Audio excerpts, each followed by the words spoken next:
En esta ocasión nos vamos a centrar en la evaluación de un paciente con polisistemia vera que progresa a mielofibrosis y de un paciente con polisistemia vera que progresa a leucemia mieloide aguda. Recordemos que en el seguimiento del paciente con polisistemia vera, a los 10-15 años, entre un 10 a 20% de los pacientes pueden progresar a mielofibrosis y en un 5% de los pacientes podría progresar a leucemia mieloide aguda. Recuerda que si la información que te estoy compartiendo te es de utilidad, no dudes en suscribirte al canal. El primer caso que les voy a compartir se trata de un paciente de 41 años de edad, masculino, que tiene una historia de 7 meses de evolución de un cuadro caracterizado por cefalea, episodios de vértigo, prurito, visión borrosa y elevación de la presión arterial. Al paciente le inician tratamiento antihipertensivo con perindopril, 5 miligramos cada día. Al examen físico, hipertensión, tensión arterial de 160-90, frecuencia cardíaca y respiratoria normal, Rubicon desfacial, y al examen físico también tiene esplenomegalia 3 centímetros por debajo del reborde costal. En el hemograma podemos observar que tiene eritrocitosis, poliglobulia, BCM en 81, tiene además trombocitosis y en el diferencial de los leucocitos podemos observar que el valor absoluto de los neutrófilos está en rango de normalidad. Entonces tenemos eritrocitosis con poliglobulia y además el paciente tiene trombocitosis. El valor del hematocrito muy por encima del 45%. En un paciente que tiene eritrocitosis, poliglobulia, trombocitosis, con datos al examen físico de aumento de la viscosidad sanguínea, con esplenomegalia, debemos considerar la posibilidad de una neoplasia mieloproliferativa crónica Filadelfia negativa, polisistemia vera.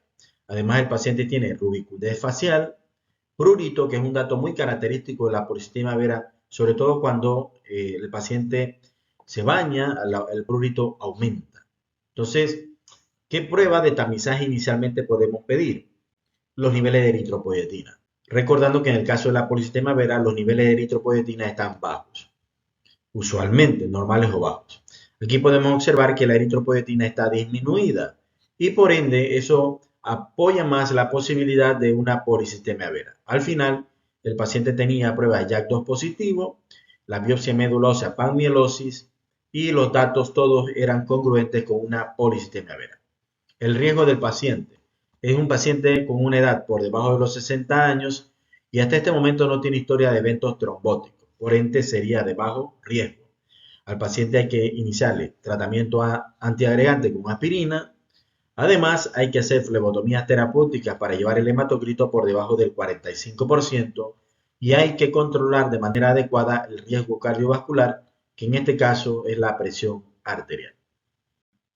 Lo llamativo en esta historia clínica es que el diagnóstico lo estamos realizando en el 2018, pero en un hemograma que el paciente se realiza en el 2015, aquí en el historial, podemos observar que el paciente en el 2015 ya tenía eritrocitosis, poliglobulia, es un varón, la hemoglobina está más de 16.5 y tenía trombocitosis.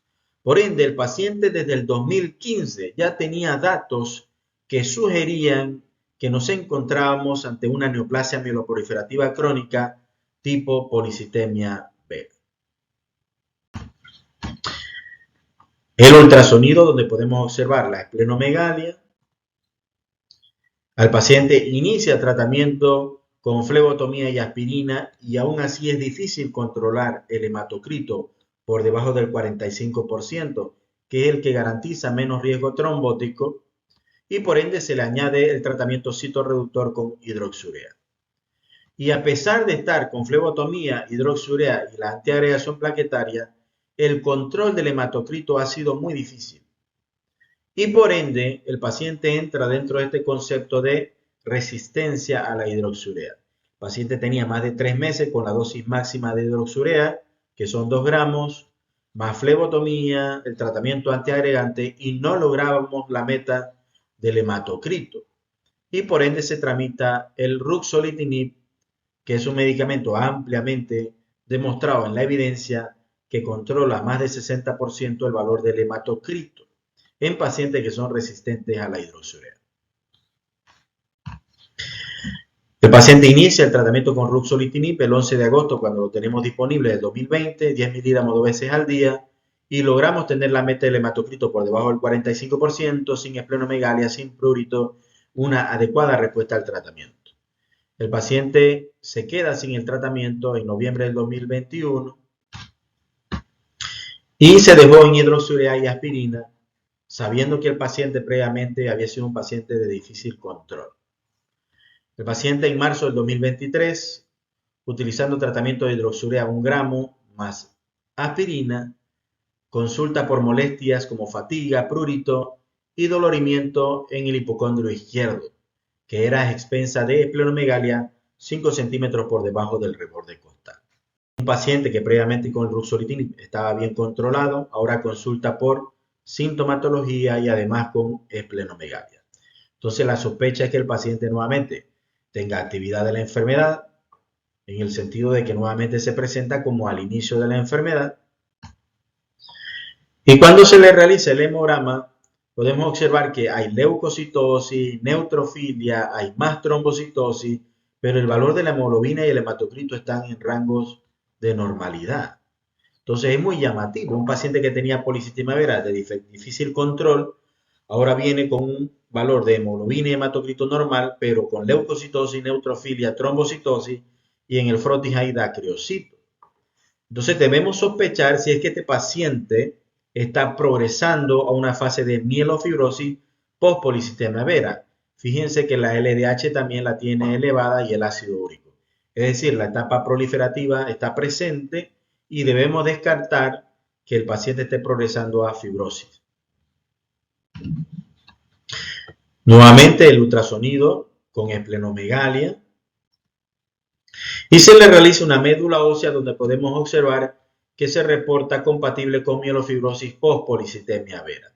Es un paciente que previamente no tenía datos de fibrosis y en esta médula podemos observar que hay aumento de la celularidad y los megacariocitos ahora son muy pleomórficos. Ustedes pueden ver una segmentación muy irregular del núcleo. Y este es el reporte de la biopsia de médula ósea, donde la celularidad está aumentada, hay desviación a la izquierda, pobre formación de colonias de eritroides. Es decir, en la policitemia vera lo que tenemos es aumento de la serie eritroide y en este caso las colonias de eritroblasto están disminuidas. Hay hiperplasia de megacarocitos, agregados densos y laxos, hipersegmentados e hipercromáticos. Se pueden observar la irregularidad de estos megacarocitos que están agrupados, hipercromáticos. Y esto es un dato muy significativo en el caso de que el paciente ha progresado de una policitemia vera a una fibrosis. En las tinciones de retículo te pueden observar que se dibujan tramas, esto es fibrosis. Y en la tinción con Masson podemos observar que hay depósito focal de colágeno. Paratrabecularmente podemos observar los megacariocitos. Y por ende llegamos a la conclusión que nos encontramos ante una mielofibrosis post-policitemia vera. Este paciente requiere tratamiento con ruxolitinib para un adecuado control de la sintomatología y de la esplenomegalia. Y las dosis ya adecuadas para tratar esta entidad mielofibrosis están cercanas a los 20 miligramos 2 veces al día. En el caso de la policitemia vera, las dosis son más bajas, 10 miligramos 2 veces al día. Aquí podemos observar la biopsia de médula ósea del 2018, donde no se observan trazos de fibrosis, pero en el 2023 la tinción del retículo pueden observar ya que hay estos trazos de fibrosis. El siguiente caso de policitemia vera que progresa, en este caso a leucemia mieloide aguda, se trata de un paciente masculino de 68 años de edad que se le realiza el diagnóstico de policitemia vera. Tenía eritropoyetina disminuida, JAK2 positivo y estaba en tratamiento con flebotomía, hidroxurea y antiagregante con aspirina. Este es el hemograma del diagnóstico en el 2017, donde tenemos leucocitosis con neutrofilia, poliglobulia y trombocitosis. Al tener los niveles de eritropoyetina disminuidos, JAK2 positivo, nos encontramos ante un diagnóstico de policitemia vera. El paciente estuvo en seguimiento con hidroxiurea, flebotomía muy esporádica y antiagregante con aspirina. Y en el 2022, en diciembre del 2022, es hospitalizado por un cuadro de apendicitis perforada. El paciente es llevado al salón de operaciones, se resuelve su problema quirúrgico, pero se observa que en el hemograma tiene leucocitosis y además hay algo muy llamativo, tiene monocito en 94%. Leucocitosis con monocitosis, tiene anemia y trombocitopenia. En un paciente que previamente tenía policitemia vera, que ahora tiene leucocitosis con monocitosis, ¿son realmente monocitos? Anemia y trombocitopenia. Se le realiza el frote de sangre periférica y tiene infiltración por blastos, más de 20% de blastos.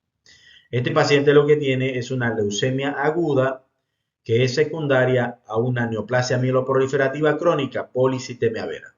Una leucemia aguda post-policitemia vera. Y la citometría de flujo confirma que se trata de una leucemia mieloide aguda. Aquí pueden observar los blastos y nos encontramos ante una policitemia vera que progresa a una leucemia mieloide aguda. En conclusión, los pacientes con policitemia vera pueden progresar a mielofibrosis o podrían progresar a leucemia mieloide aguda. Un dato muy importante cuando sospechamos progresión de policitemia vera es que los pacientes comienzan a tener disminución de los requerimientos de flebotomía y de citorreducción con hidroxiurea. Ya requieren menos dosis y mantienen valores adecuados de hematocrito. E incluso hay que suspender el tratamiento porque ya no requieren mayor citorreducción. En esos pacientes hay que tener mucha precaución.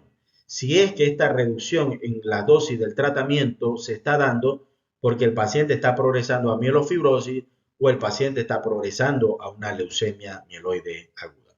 Saludos, espero la información les sea de utilidad.